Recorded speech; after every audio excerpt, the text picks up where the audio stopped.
Viewers welcome back in program जी doctor साहब सियासी इशू ते अपनी जो साडे दर्शकों दी जो लिखतां सी उस तो बाद आपां हुण गुरबाणी विचारदे हां तुहाडे तो विचारां सुनांगे जी डॉक्टर साहब की कहना चाहोगे। देखो वीरवार दे प्रोग्राम च असीं भगत नामदेव जी दे शब्द दी विचार करदे हां जी। भाई साहब दे कुल 59 भगत जी दे शब्द गुरबाणी दे विच ने। अज 40वें शब्द के उत्ते असी विचार कर रहे हैं। आलमोस्ट 2/3 असी जिहड़े ने उन्होंने विचार अधीन लिआंदा है।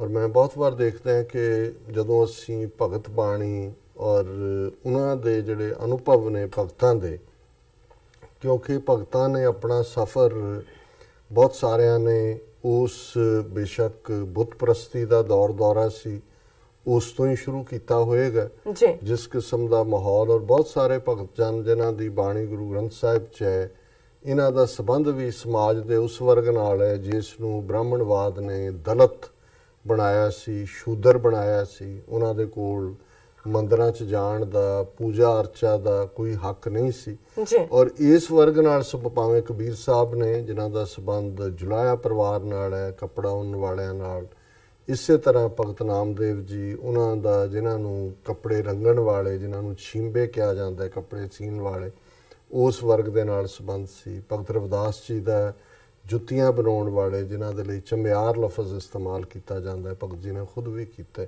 उस दे नाल संबंध सी। इसे तरह सदना सैन कोई कसाई है, कोई होर छोटे वर्ग दे। सो जिथे गुरु साहबान ने सब नूं अपने गल नाल ला के नाल बिठाया, ये सारे किते ना किते जिहड़ा ब्राह्मणवाद दा वितकरे भरिया रवैया सी उसका शिकार सन। इसलिए इन्हां भगत जनां ने ब्राह्मणवाद नूं सीधे सीधे जिवें जे असीं कबीर साहब का जो जिक्र करते हैं, उन्होंने तो जे तू ब्राह्मण ब्राह्मणी जाया तो आन वाट काहे नहीं आया, तुम कत ब्राह्मण हम कत सूद, हम कत लहू तुम कत दूध, के जे तू ब्राह्मण इन्ना ही उच्चा सी तो तू मूँह दे रस्ते क्यों नहीं आ गया, उवें तेरा किवें जन्म होया जिवें बाकियां दा हुंदा। इसे तरह भगत नामदेव जी ने जदों इन्हां नूं भी जात अभिमानी ब्राह्मणों ने धक्के मार के मंदिर चों कढ़ दिता सी कि तू पूजा का हक नहीं है, तो भगत जी की बाणी है कि हीनड़ी जात मेरी जादम राय, छीपे के जन्म काहे को आए, कि हे मेरे यादव राय, हे मेरे वाहिगुरु, मैं छींबियां दे घर क्यों पैदा होया, ब्राह्मणों के घर क्यों नहीं। सो ज़ाहिर है कि इन्हां भगत जनां दे और फिर जिहड़ा उही शब्द भगत नामदेव जी का जिस दे विच उन्होंने ये भी बयानिया कि किवें रब उन्होंने अपने गल नाल लाउंदा जिहड़े रब नूं प्यार करदे ने, रब दे भगत ने, उस दे लई कोई जात पात माने नहीं रखदी। और जिहड़ा ब्राह्मणा दा सिंबोलिज्म सी, जे मंदिर है, मंदिर सिर्फ ब्राह्मण जिहड़ा है वो अपने कोल हक रखदा है ते वो शब्द दसदा है कि जदों भगत नामदेव नूं मंदिर चों बाहर कढ दिता है ते वो बाहर बैठ के रब दी बंदगी च उसकी सिफत सलाह करदे ने ते मंदिर घुम जांदा है कि बई वो दियोरा जिहड़ा वो घुम गया। और इसे तरह जदों असीं ये फेथ की गल बयानी है कि भाई अल्टीमेटली रब प्यार दा भुक्खा है, प्यार दे नाल जुड़िया होया है, प्यार दे लई जिहड़े ने मेरी बांधी भगत छुड़ावे, बांधे भगत ना छूटे मोहे, कि मैं जे किसी नूं बन दिया ते भगत छुड़ा, क्योंकि रब ते भगत दा रिश्ता यार वाला है। और वो उवें ही अपने प्यार दे विच कलोला करते ने, प्यार दे विच गल्लां करते ने, प्यार दे विच एक दूसरे तो कुर्बान हुंदे ने। सुन यार हमारे सज्जन एक करो बेनंती है, तिस मोहन लाल प्यारे हों फिरों खुजंती है। हुण यार भी है, प्यारा भी है, पर गवाचिया होया भी है, लभना भी है, वो मिलदा भी है, और उस दे नाल ये प्यार कलोला ने। और इसे तरह जदों असीं भगत नामदेव जी की सारी, क्योंकि अज का शब्द कुछ इस किस्म के दृष्टांत नाल संबंधित है जिन्हों सुन के कोई ये ना समझे कि भाई ये करामाती पाठ जां ये जिहड़ा उस चों है।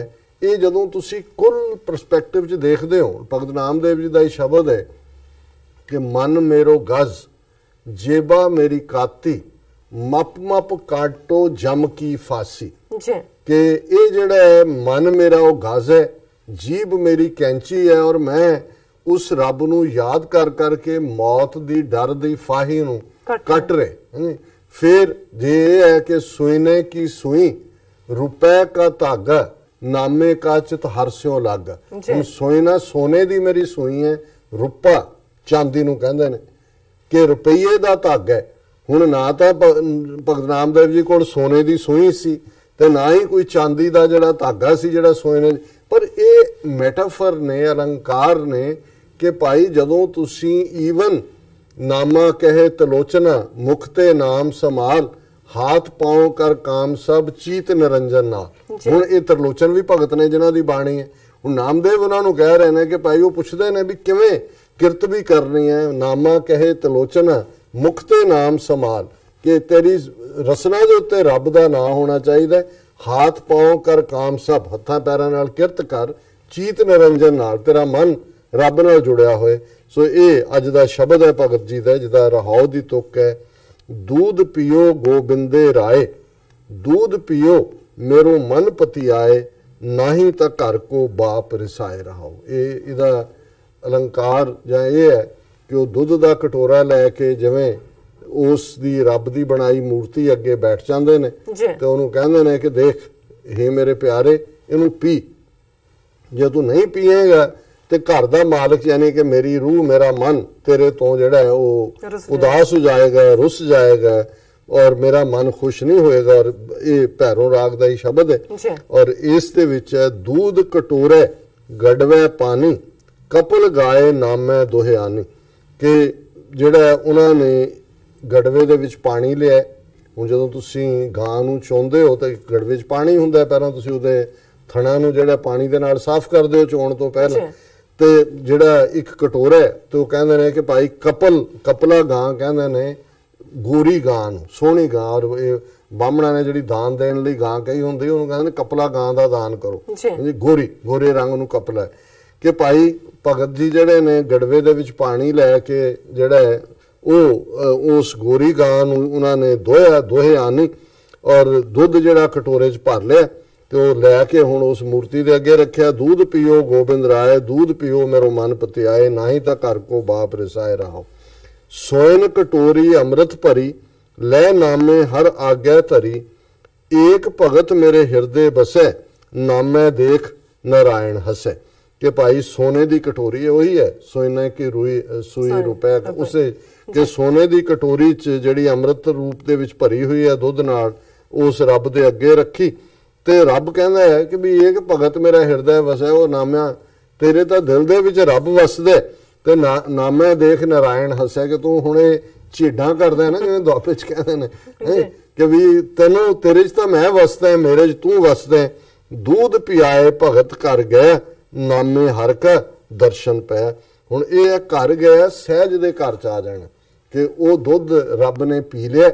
ਹੁਣ ਇਹ ਆਪਸ ਦੇ ਵਿੱਚ ਆਪ ਵੀ ਪੀ ਰਹੇ ਹੋਣਗੇ, ਉਹਨੂੰ ਐਡਰੈਸ ਹੀ ਕਰ ਰਹੇ ਹੋਣਗੇ ਕਿ ਅੰਦਰ ਬੈਠੇ ਰੱਬ ਨਾਲ ਗੱਲਾਂ ਕਰ ਰਹੇ ਨੇ ਕਿ ਭਾਈ ਮੈਂ ਉਸ ਰੱਬ ਨੇ ਮੇਰੀ ਉਸ ਬੇਨਤੀ ਨੂੰ ਕਬੂਲ ਕੀਤਾ ਔਰ ਮੈਂ ਜਿਹੜਾ ਨਾਮਦੇਵ ਸਵੈ ਰੂਪ ਦੇ ਵਿੱਚ ਆਪਣੇ ਘਰ ਦੇ ਵਿੱਚ ਵਸ ਗਿਆ, ਸਹਿਜ ਦੇ ਘਰ ਵਿੱਚ ਆ ਗਿਆ।